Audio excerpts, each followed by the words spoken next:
It might look a little scary, but understanding the jargon behind your computer's built-in operating system, or BIOS, will help you get out of any boot woes. I'm Randall Bennett for CNET.com, and let's go inside your PC's BIOS.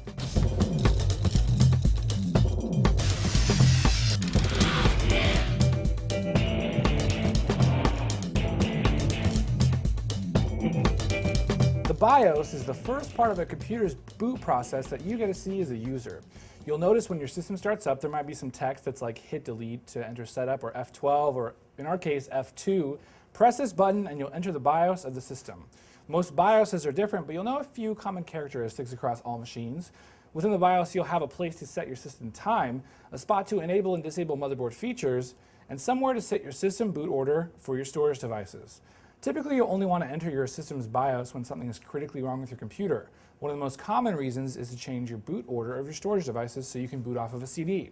Booting off of a CD is an easy way to install or reinstall an operating system like Windows, or if you want to give Linux a test drive, you can download and burn many Linux live CDs that let you test their operating system before installing it. To configure the boot order, we'll head into the BIOS and go to the boot order menu. Now you'll notice a bunch of different storage devices here. We're going to move the CD to the top.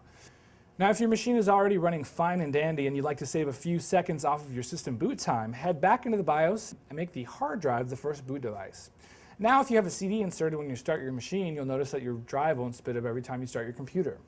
Lastly, we encourage you to look around your BIOS, but remember that if you screw something up and your machine stops working, there's usually a restore defaults command that should reset you back into working order before you start playing around. Hopefully you can get your computer working just the way you like it from startup to shutdown.